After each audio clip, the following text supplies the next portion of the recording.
Welcome to Dave and Dharm Demystify, a FinTech Futures podcast, helping make sense of the world of FinTech and digital finance. Please sit back and listen as the two Ds take a subject and discuss it to make it clearer and easier to understand. Demystify.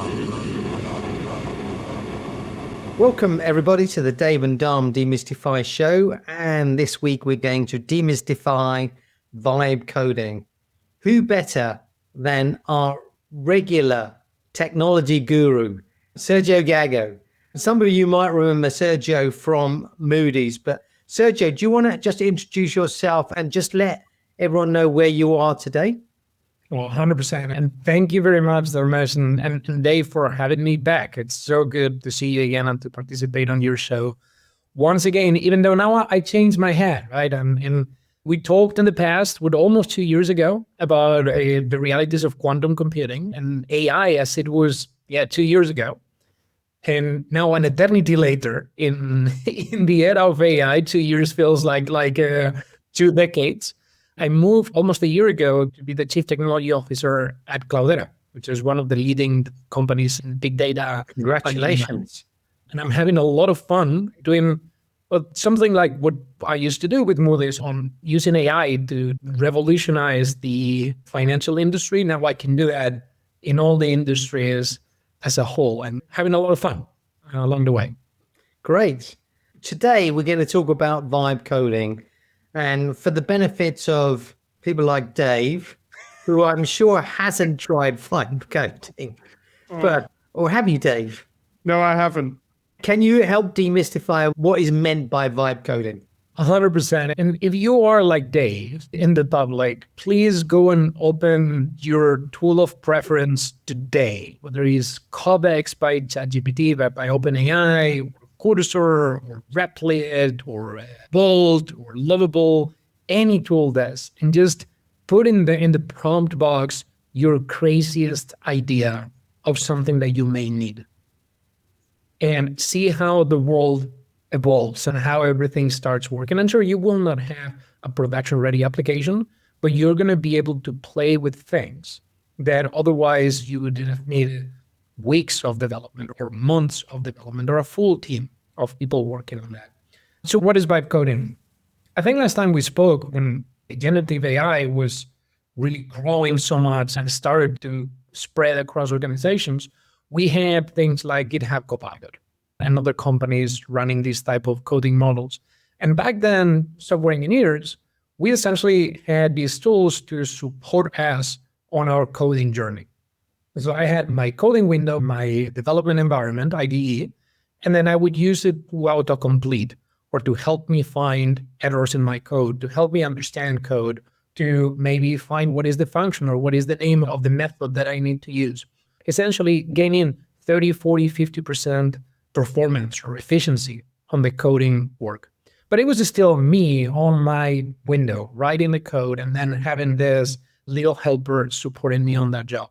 Now, vibe coding, and this is Andre Karpathy, one of the co-founders of OpenAI, who coined the term, he thought about the concept of vibing while creating the software.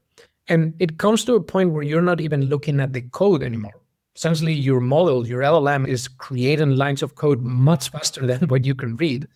And everything that you give the tool or the model is the actual definition of what you want to build. So you say, I want an application to control my calories intake, and then it will come back with a whole project plan, with user stories, with architecture, with design, with tools, programming languages, absolutely everything that a project manager would have given you after days of work. And then you look at that and you say, yep, that makes sense. Go on. You give the tool access to your laptop, to your machine, so that it can install libraries, packages, dependencies, and such. And you see how in front of your eyes, you have a full army of developers creating all that system. But you don't even have to look at the source code anymore. You have this army of agents creating that for you. And even more, it would look at the system that it builds. It would open it on a browser or it would compile it. It would identify the errors and completely and continuously fix those errors. So essentially, it's an end-to-end solution to create fully working applications that then you can use for prototyping, for showing to early customers, to even get ideas around a concept that you want to create. Some other people call it YOLO coding, right? You only live once, because it does have some risks. You don't necessarily know what's the actual source code that goes inside, and you are probably adding cybersecurity issues into your code or problems that otherwise you may regret in the future. But vibe coding comes to that term, right? As in, you're just vibing with it and creating software. And suddenly every human in the world has at our disposal armies of software developers that allow us to create our weirdest ideas and put them available to the world. I mean, what's the status of this right now? It's March, end of March 2026, because I remember a conversation with very senior technical architects, some of the best programmers that I've ever worked with, saying to me by the end of 2023, nah, this stuff is okay for maybe a prototype. It's like you say, a coding assistant. By the end of 2024, they're going, oh, yeah, this is actually not bad for a first start. By the end of 2025, they're now saying, I don't even want to hire any junior developers anymore because this is like less work and far more productive. So the evolution seems to have been quite massive in 2 years. I guess the question is, what's the current status? Is it really something for enterprises? Like if I'm a bank that has a mission critical application, would I vibe it? 100% yes. Let me put it this way. The software engineering practice has changed forever, and it's not coming back where it was. It is possibly, and we didn't see that coming, but it's possibly the biggest and widest impact that AI has caused in any single industry so far. I have in Cloudera, our engineering team is about 1,100 people, and every single of our engineers is working in a completely different way to how they used to work a year ago. Now, there are different levels of maturity. One is, hey, I can open a Cloud Code, for example, which is one of the state-of-the-art tools with the Opus new models, or OpenAI Codex with 5.4, again, state-of-the-art model. Both of them are extremely good. State one of maturity is that you open the tool, you ask some things, it gives you some code, and then you see the results. And maybe there's an error and you say, hey, I see this error in my browser, can you go and fix it? With these tools, you still need to be a little bit technical. You need to understand what is a Python script, how it gets deployed, that you need a database. You need to know basics of system design. One level deeper, there are tools like Bolt or Readiness that are the full end-to-end. You have no idea about how software works. And for that, I mean, my 11-year-old daughter is using these tools to create things that she's coming up with ideas on applications and tools and things that she's putting out there on the internet.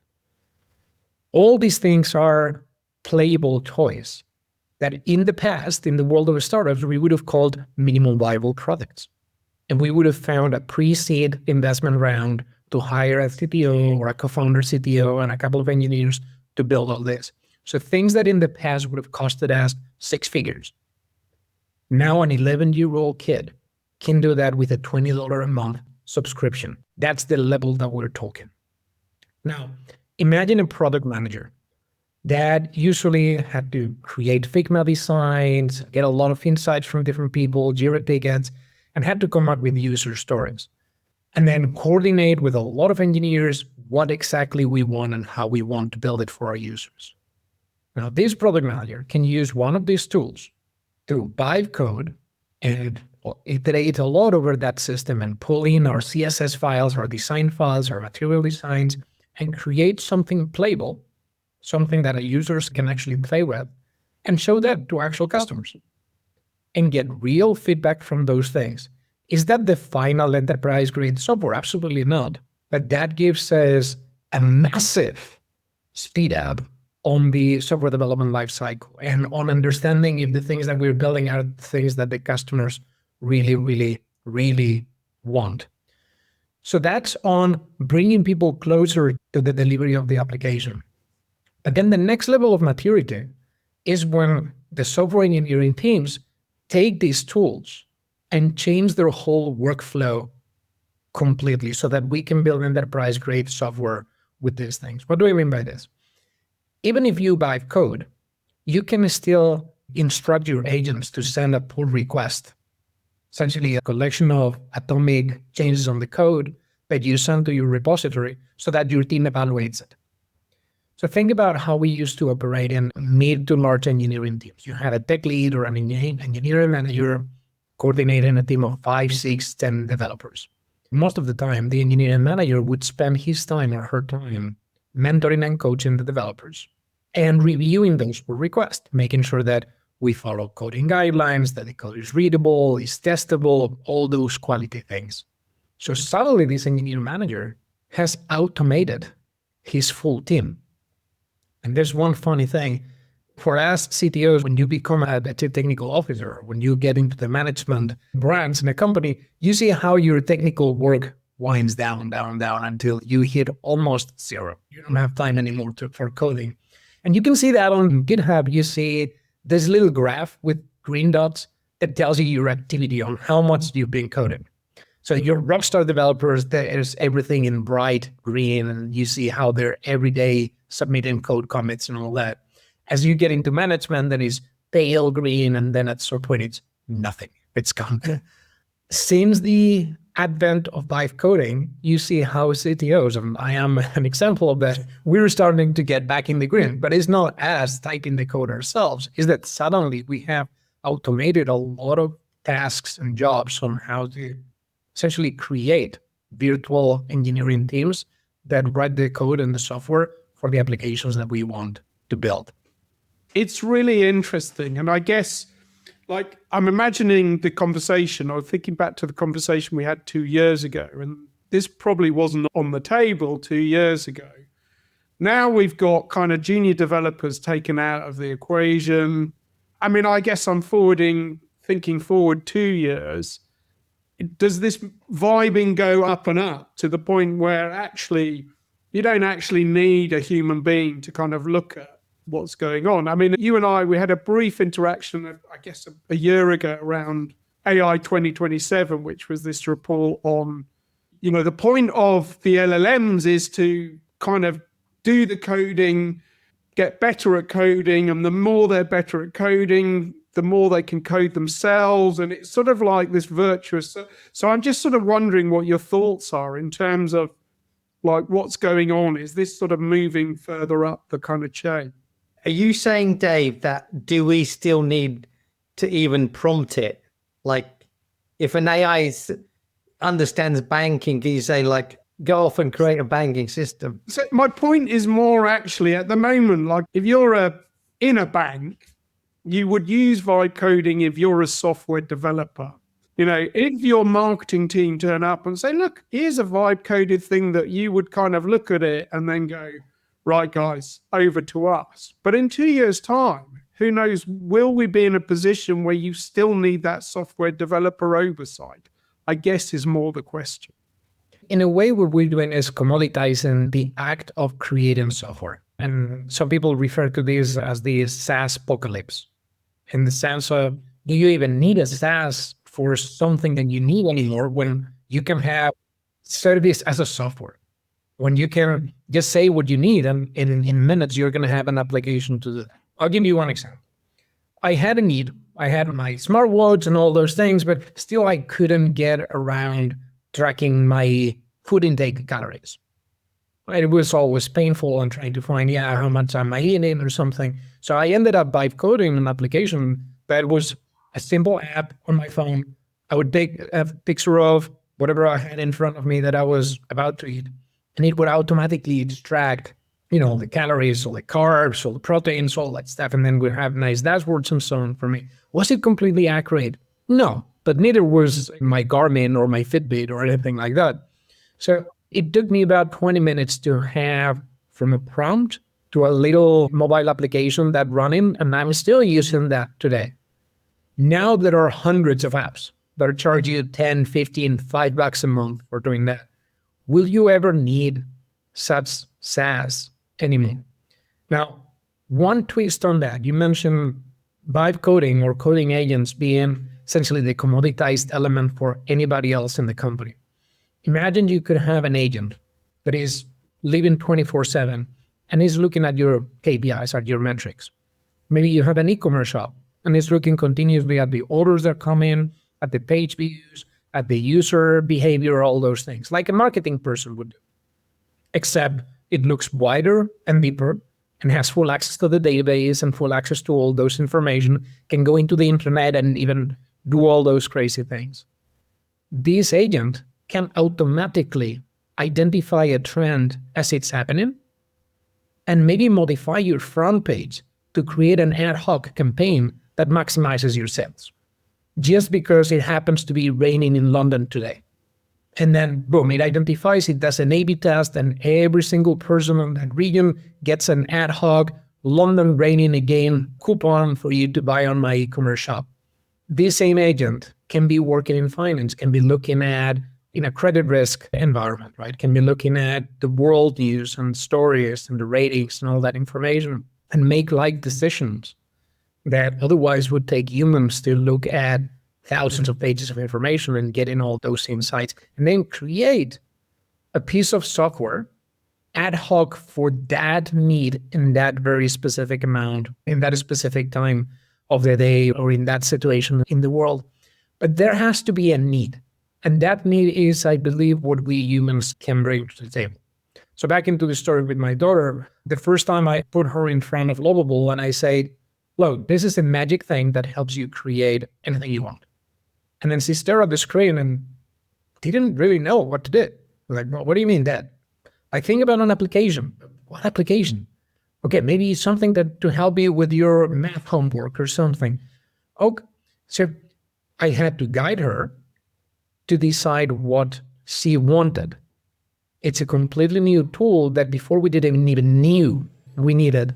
Fast forward, now we have things like OpenClaw in the world, which is the epitome of agents today. And OpenClaw can modify itself to serve your needs better. So as they are the pioneers of self-modifying software, that it changes continuously. So the agent itself, together with the memory, can serve your purposes, whether it is calling 10 providers for contractors for a construction you have to do in your house, or booking an appointment for your hairdresser. It will learn who you are, how you like things, how you like to be served in a way, and it can write software for that and then execute that software, see whether the software works, use it, and then throw it away.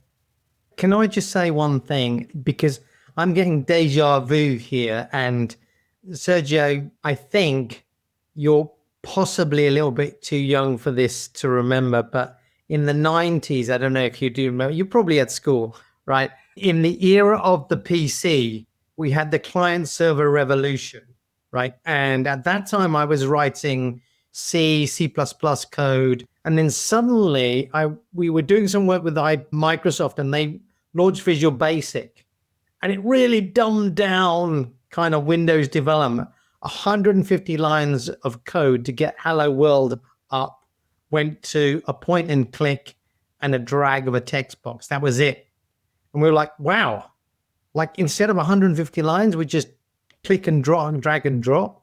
And then the actual coding of the application was in fragments and it was in BASIC, much simpler than C++, right? But not only that, we had Excel with macros.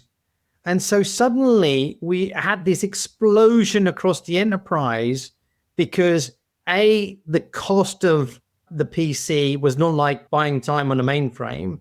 So everyone literally had one on their desk anyway.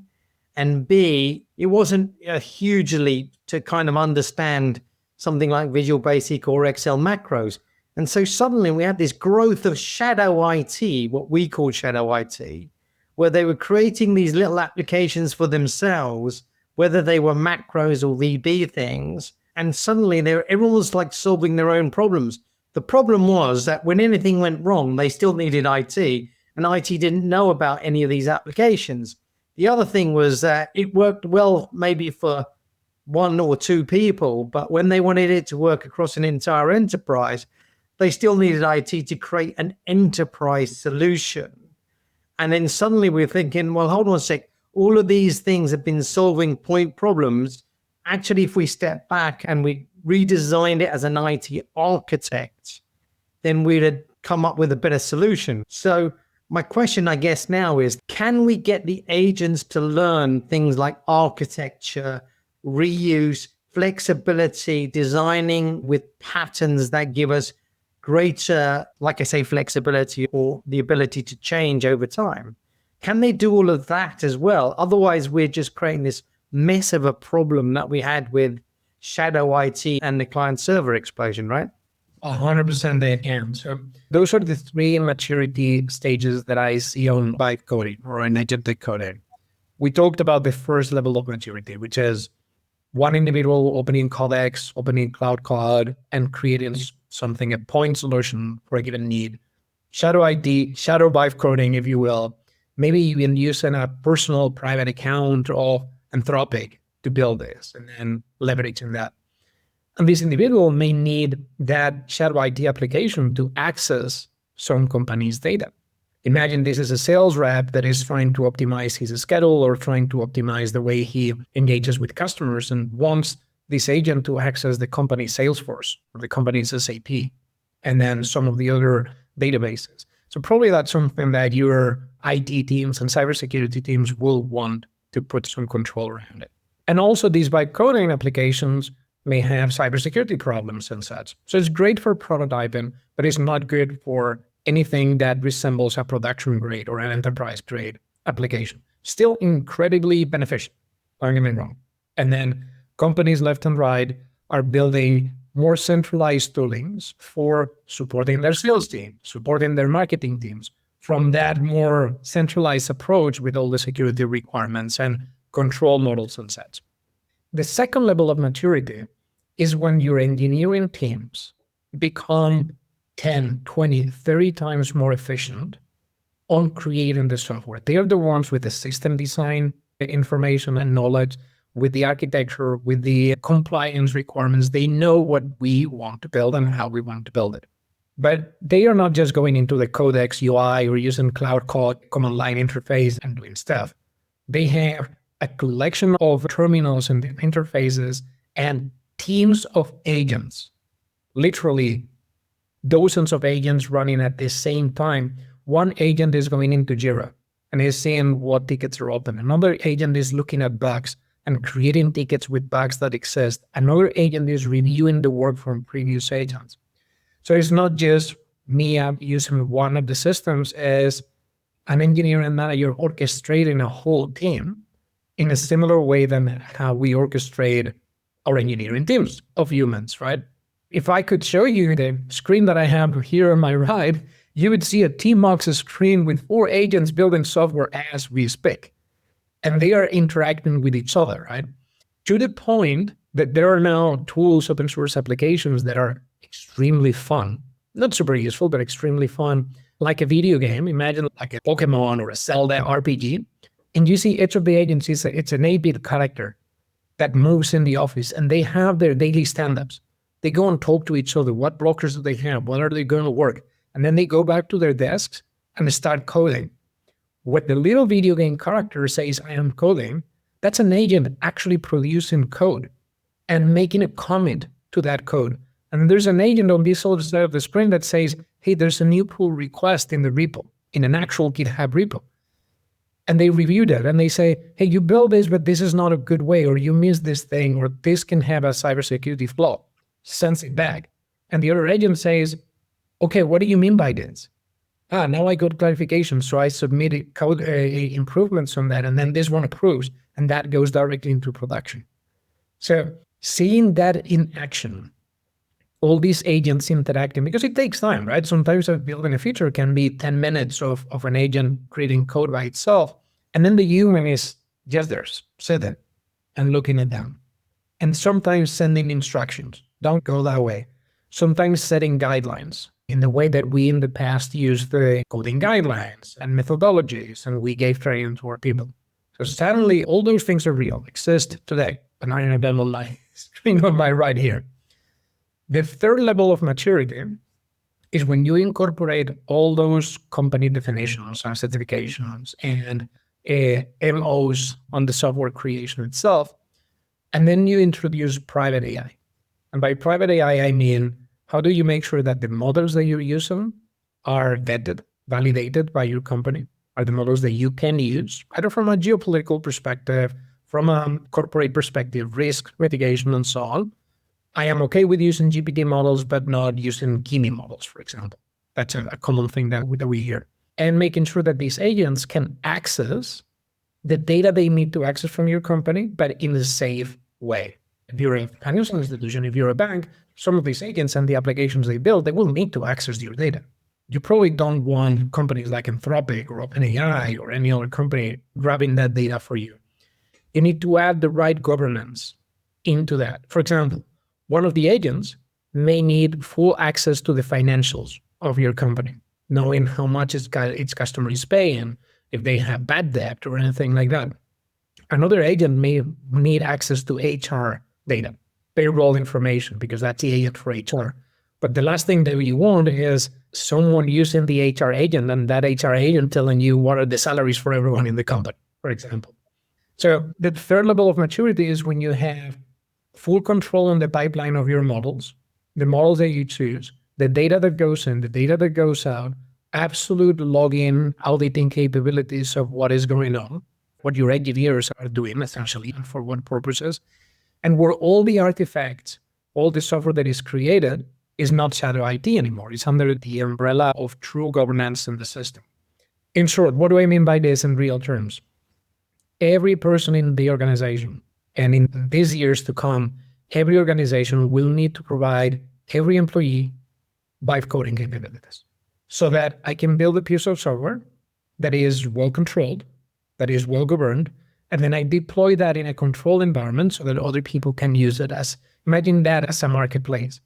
So in the same way that I can create a Google Doc or a Microsoft Word document and share that with my organization, I should be able to share my piece of software that is under those controls. And I can say this is accessible by this department or that department, and someone can suggest changes, someone can edit changes, and someone can read or not read. The same goes for my little application that helps me organize my calendar or organize my travel agenda or anything like that.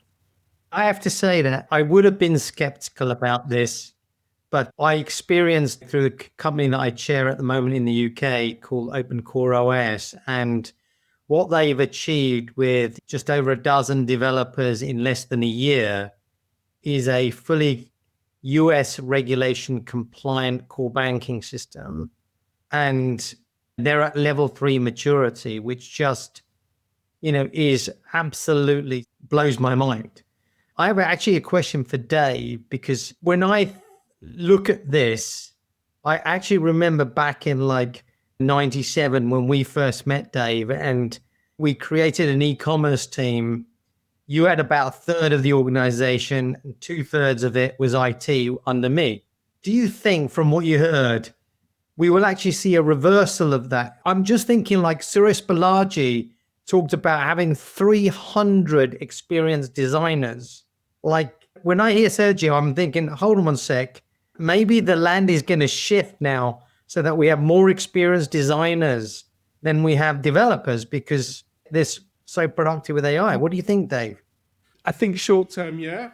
I mean, from what Sergio said, I'm not sure I'd become a developer, to be honest with you, or development is a different skill set kind of going forward. So you need to brush up on your architecture and business analyst skills, I think.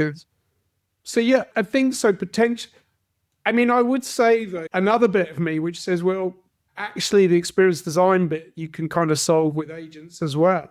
So I don't know. I mean, I'm not sure where all of this ends. I mean, one question listening to this conversation is, what's the point in all of this? I mean, why are we doing all of this? Because why is the industry doing this? Because it sort of feels very much that the industry itself, and I mean, maybe this is controversial, is trying to eradicate the people from the system. So Sergio, I don't know what your kind of thoughts are, because you've kind of got a big team of people. You know, it must be something that you kind of ponder, but it's actually, now I'm thinking about, what is the point of all this AI stuff anyway? Is it efficiency? If it's efficiency, and efficiency is the thing that we're kind of aiming for, then definitely, to answer your question, Dharmesh, you're not going to need a UX team either. What's your response, Sergio? There is for me two angles to this. And one is more socioeconomical. And what are we as a society in terms of what will capitalism be in the future? And another one is what's the role of people, what we humans can do. And maybe it is easier to look at it not from the software perspective, but from something that is more on the day-to-day, music. Now we see that a big chunk of Spotify's library is AI-generated music. Tools like Sono and the others are absolutely fantastic at creating tunes that the average ear cannot identify being played by a human or by an AI or something like that. I personally use it a lot to help me compose new pieces and then play together with the AI. So it's almost like having a band 24/7 to play with me instead of having to deal with myself. So if the act of creating music has become commoditized, like creating software, what is the actual skill that is going to be necessary when now we have a whole tsunami of new pieces being created continuously? To some extent, it's not that different from what YouTube brought into the creator industry, right? Suddenly, you don't have all the canon of being on the main TV channels. Anyone can become a creator, and if you're good and viral, then you're going to make a lot of money, and people are going to love you. You're going to become an influencer or anything like that. So society in general and the algorithm became that measurement bar of curation. Like, who decides who is the top YouTuber, the top influencer, and who is just someone uploading a few shorts on YouTube every now and then? This is only exacerbating that consideration. So when it comes to music, the person that is able to curate that experience, the person who identifies what is good, what resonates, what makes me have goosebumps, like whenever I listen again to a Led Zeppelin album, right? Those are not things that AI can create automatically, or better said, maybe one piece out of 1,000 created by an AI or a human will have that ability. So in the past, in order to record an album, you needed sponsors, big investment, studio, a good band, and very specific technical skills on your instrument. So a lot of things, a lot of planets had to be aligned to become Led Zeppelin or the Beatles or any other big band. Now, as long as you have a good idea, suddenly you don't need to be a virtuoso on the guitar or on the piano anymore. You can still get people to have goosebumps by listening to your music and create feelings, which is at the end of the day the purpose of, in my opinion, art and music. If I listen to a piece and I have feelings, I don't care if it has been created by an AI. So if that is true for music or for art in general, I think it's also true for the creation of software and commodities in that sense. But there is one differential element, which is companies are, for the most part, acting in a selfish way, right? So if I can find efficiencies, if I know that I can spend 1/10 of investment to build the same things, I'm going to do that for sure, because that's going to give me a competitive advantage. Or looking at it from the other perspective, which I believe is the most common one, even though we do hear stories about layoffs because of AI and all that, I do believe that's more red herrings on that. It's more like layoffs that were coming anyways, and now we have a scapegoat for that. But I've never been in a single company in my life or seen any company that does not have an infinite backlog of things to build and innovation to do. So essentially what we desired for a long time, which was almost infinite budget to create anything that we want. So nowadays, if one of my engineers comes and says, hey, I had used way too many tokens this month, Sergio, and I have $2,000 in overages, I'm actually happy, because I know that those $2,000 were converted into valuable software that creates value to customers, right? The benefit, the enterprise value from those $2,000 is probably 10, 20, 100 times more as we move down the middle. So curation on one side of what is really good, what will move the needle, whether it is on music that creates feelings or in software that becomes useful. And also companies pushing on either efficiency or doing things that they could have never done before. Startups that needed $1 million of pre-seed investment that now any person anywhere in the world can build in an afternoon, just with internet connection.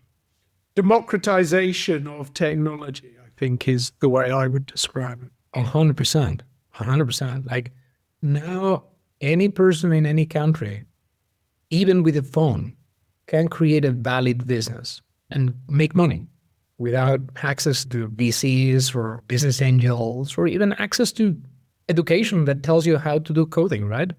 If you have the right idea, if you know how to curate, essentially how to connect the dots between what the world wants or needs and how to achieve that, then coding the application is the thing that matters the least.